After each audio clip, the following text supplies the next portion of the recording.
ma'am, ngayon lang yan eh, pero itsura nito ma'am matagal. Kaya nga, itsura ng sasakyan natin dito matagal na to. Umaandar ba ito? Oh, kita mo na, di matagal na ito. Mausok po kasi, ilang beses na nahuhuli. Kung hindi natin actionan yan, kailan nyo pa actionan yan, di ba? Kailangan natin alisin yan dito dahil parking lang ito, sir. Hindi dapat ginagawa na nakapix na ganyan. Kung may mga tatanggalin kayo, tanggalin nyo na, padadala ko talaga yan. Tingnan nyo yung tsura, oh. Parking lang po ito, binigyan kayo ng local at saka ng barangay dito ng one side parking. Parking lang po ito. Hindi po ganyan, ginawa ninyo na ano. Bawal po yan.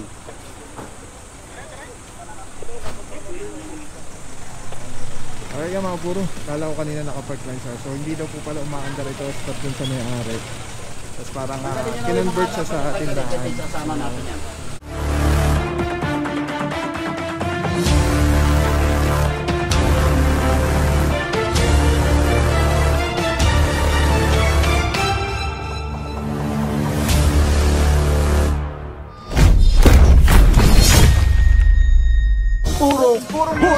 Purong pagmamahal.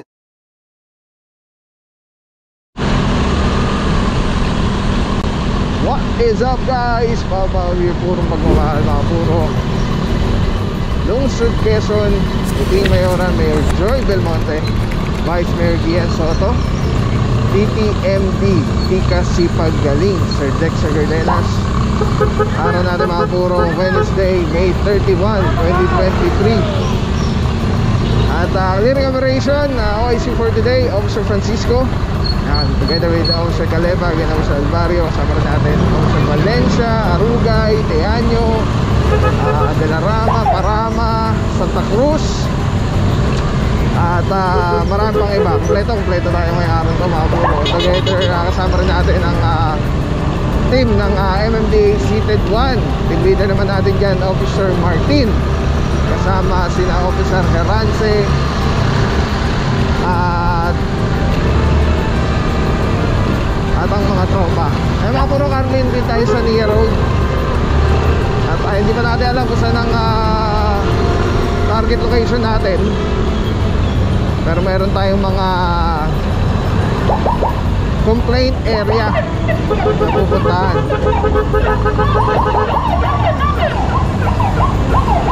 Alright, let's go guys.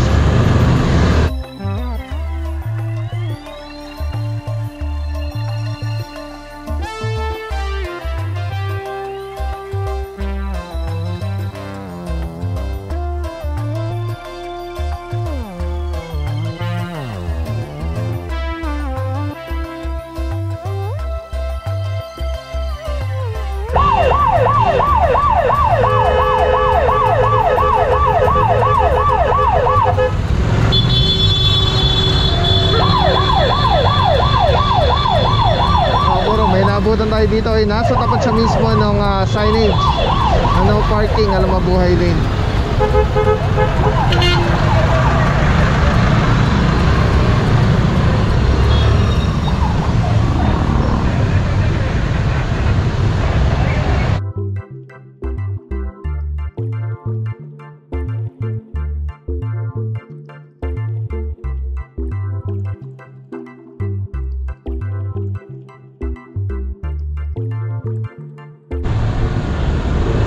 Alright guys, Barangay Kaunlaran. At meron tayong target location to, pinaalis na lang, ano lang naman, kadarating lang. So, pag naman yung nakikita natin na nagbababa lang, nagpipick up lang, kararating lang, pinaalis na lang.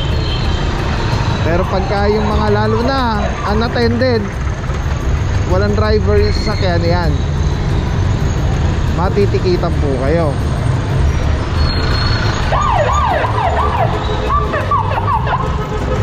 Pero in this case mga puro, pupuntahan muna natin priority yung target location. Yan. So hindi kasi dito yung target location natin. Pero pag may mga naka-illegal park, sinisita na po yan. Dala muna po tayo sa target location. Kasama po natin yung team ng barangay para mag-guide po sa atin kung saan yung mga area at kung merong one side parking Alright, so ayan, sabi ni Bossing, one side parking sa kanan, sa kaliwa bawal. So ito, may naabutan tayo dito, isang Ford na SUV.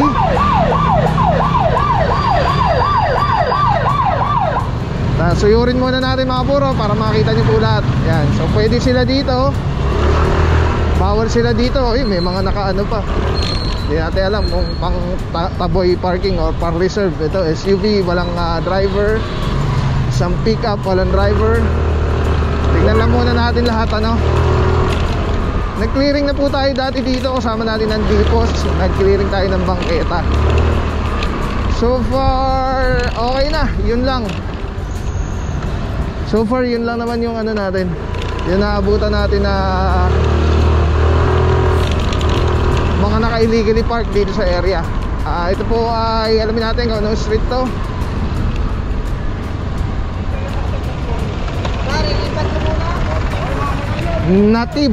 Native Street, ayun oh, no parking on this side. May mga signages naman po tayo dito.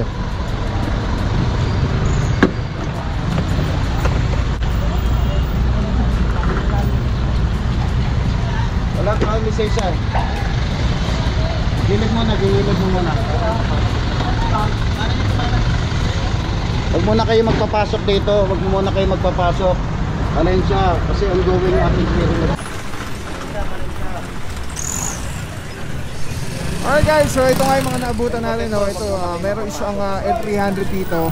And kung di tayo nagkakamali, ang narinig natin, walang lisensya yung driver ng sasakyan.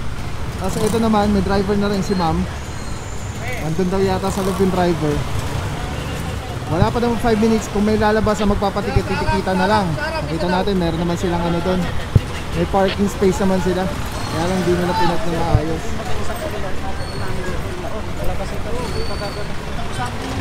Yun ako sir, sa ano, enforcer.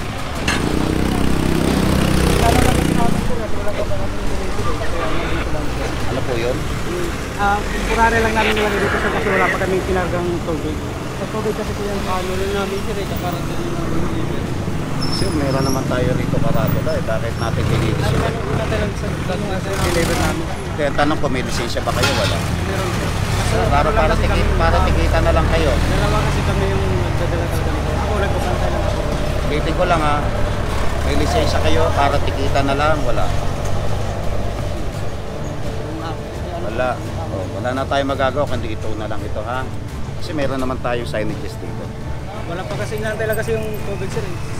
Kuya, saglit lang kuya, saglit lang. I-ano lang namin. Muna lang kita siya. I-ano lang namin. Alright yung mga puro klarong-klaring tanong ni Officer Francisco no? Kung may lisensya o wala. At kung meron man, refuse din naman siya. Kasi hindi siya willing magpatiket. Ayan po, no parking this side.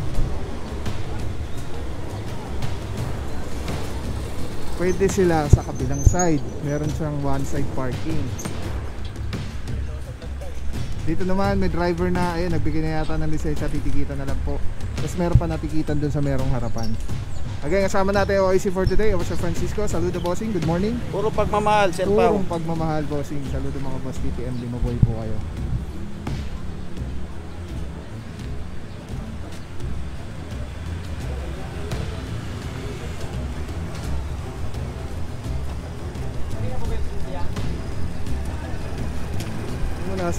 Wala silang lisensya, nagdi-deliver sila ng ano, yung negosyo sa tubig.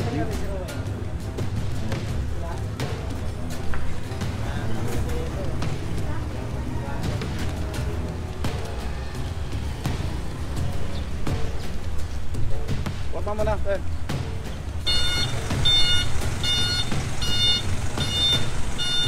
Pagkakataon na ka boss. Ingat, ride safe. Shoutout sa'yo bossing. Dito pwede. Dito na ang bawat. Yes, po. Kaya mga puro sa nandito, Officer Ranche, good morning Good morning, sir. Good morning. Ito nga ay nilayin na dahil wala nga akong license. Yung isa nagpatiket na, yung isa doon natikita na, tapos meron yata isa doon sa harapan.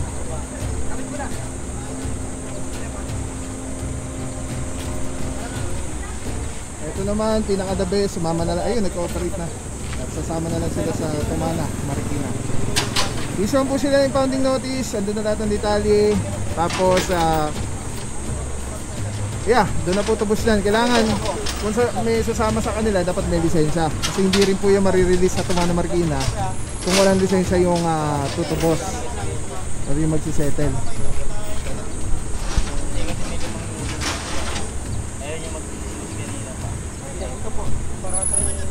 Magpatigat na lang kami kaya parating ko na. Sabi ko yan, hindi mo naman namin.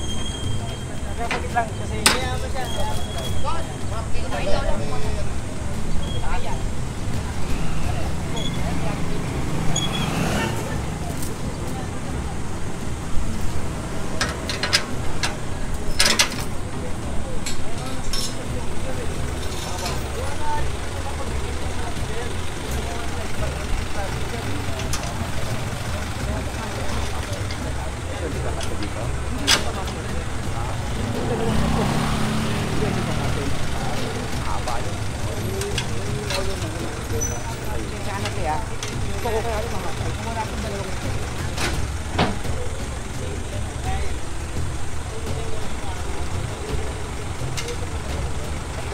May available na to na pakikusuyo.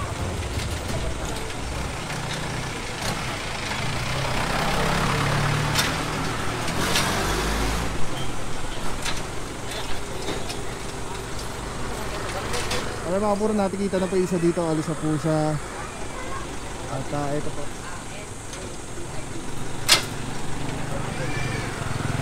May sitwasyon tayo dito.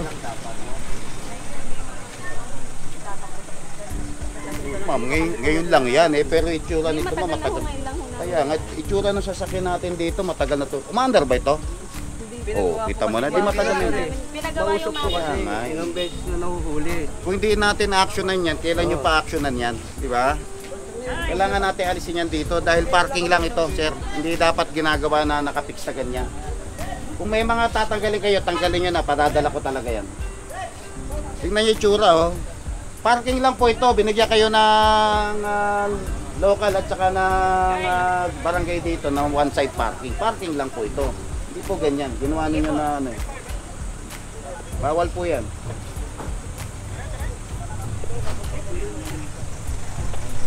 Okay nga mga puro, kala ko kanina nakapark lang siya. So hindi daw po pala umaandar ito stop dun sa may-ari. Tapos parang kinonvert siya sa tindahan. Sasama natin yan. Ma'am, hindi po pwede ma'am kasi pagdating sa batas, meron tayong pinatutupad na batas, no? Eh kung kayo lang naintindi ko, mas marami kayo na bala rito. Kaya ano, sunod lang ho tayo sa batas para wala ho tayo maging problema. Sige lang po, papahilaw natin ma'am. Ayun, parang ano na pala ito. Ito napansin kanina, parang tindahan na pala siya. Tapos papahilan ni Officer Francisco gawa ng hindi siya umaandar. So meron sila one side parking dito, parking lang po. So movable siya, first in first out. May mga na-encounter tayo ganyan na hindi na umaandar, mga stalled vehicle. Usually bawal din po kahit naka one side parking siya.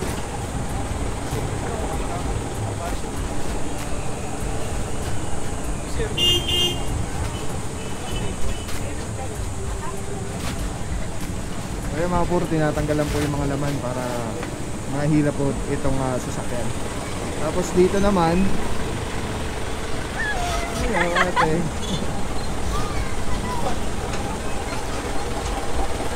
dito naman, ayan, naka-ano na po ito, naka-tow bar na, hihilahin na lang po ito.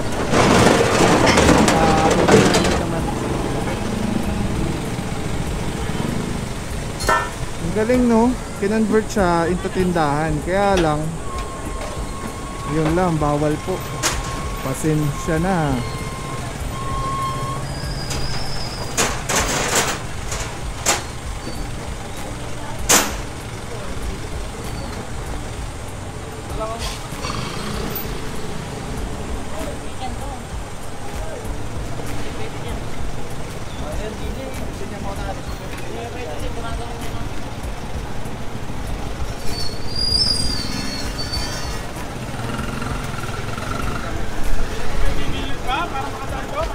Pero kung sakali sana na ito ay tindahan, ano, pero umaandar, tingin ko po pwede. Tatanggalin na lang nila. Parking lang po talaga, hindi po pwede garahe talaga na yung hindi na siya gumagalaw, hindi na tinatanggal. Thank you, sir. Lahat ng mga ano, tanggalin nyo muna. Lasakyan lang kukunin dito.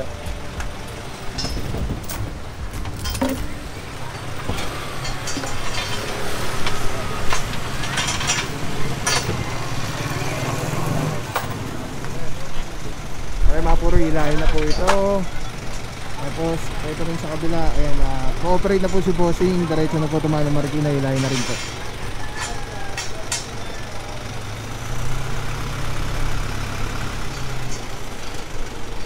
Sayang lang kasi sana kung merong nagpa-ticket na lang yung driver.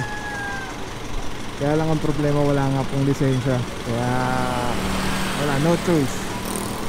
Talagang mahihila po yung kanyang sakyan. Kaya pala may may lona sa naka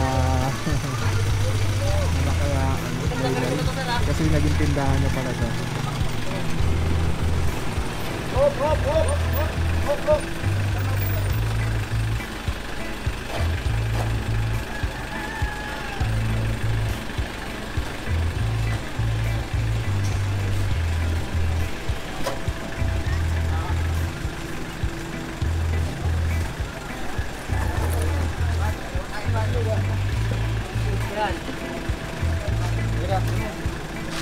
Kaya pala malinis ko.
Dapat yung pagpigil natin dito una-una sa bangketa po kayo.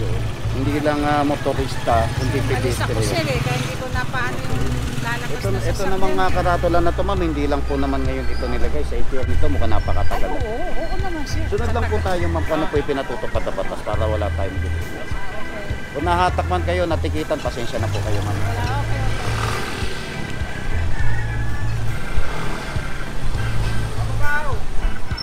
Shout out! Shoutout, Timing Bossing, sa Bossing. aking day off. Ingat, ingat. God Kita bless, tayo. God bless. Thank you.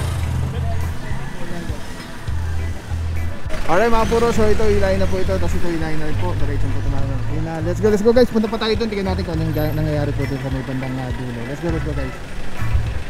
Single ticketing system, ibig lang sabihin nun ay yung uniformity ng pag-enforce ng batas. Trapiko dito sa Metro Manila, para-parehas na schedule of fines and penalties ng bawat violation na karaniwang babaylet ng mga motorista. Sa phase 1 niya, wala pa yung device natin. So ngayon, yung paninikit, pangkaraniwan natin ginagawa, patuloy pa rin gagawin yun. Nakasanayan na, yun pa rin yung gagawin. Hindi ko kumpiskan na lisensya at i-issue lang ng ticket. Pero ngayon, plus demerit points. Nakakonekta kasi yung system natin ng bawat LGU sa database ng LTO. So ibig sabihin nun, kada huli ng bawat LGU and MMDA ay naka-record sa database ng LTO. So ibig sabihin nun, bawat huli merong kaakibat na demerit points. Depende sa bigat ng offense o nagawang violation ng isang motorista ay doon na katumbas na demerit points. Contestable naman din yun. Pwede mo i-contest within 10 working days. After which, saka lang mag-aalarma sa LTO pag hindi mo binayaran agad or hindi mo kinontest yung ticket na issue sa'yo. Yung demerit points ay napaka-importante rito dahil pag kahit 10 years years or 5 years yung validity ng inyong lisensya,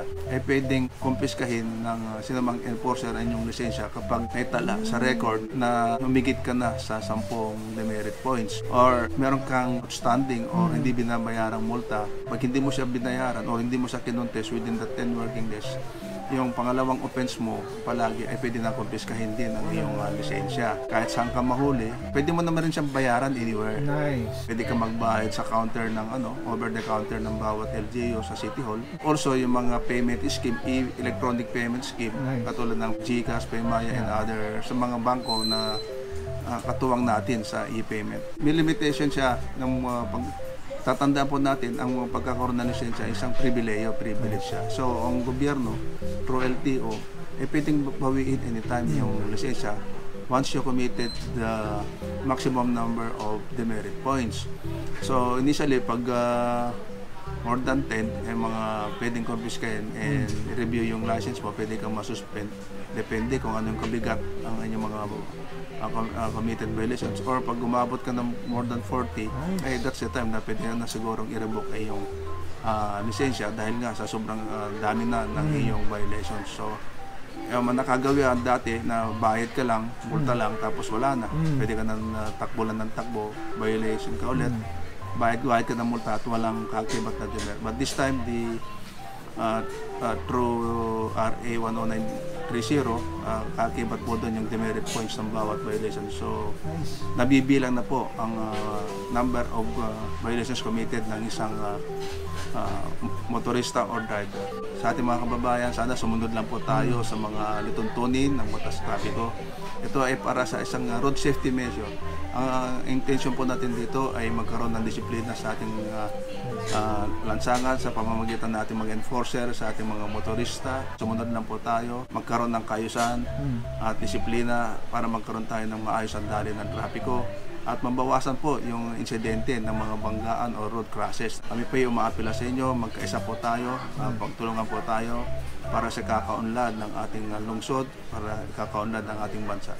Bibig sarap lang, Telesim Philippines. Grabe, sobrang solid nito mga bro. Ito lagi natin kasama sa mga operations, sa mga vlogs natin. Tatanggalin nyo, twist nyo lang yan to the left.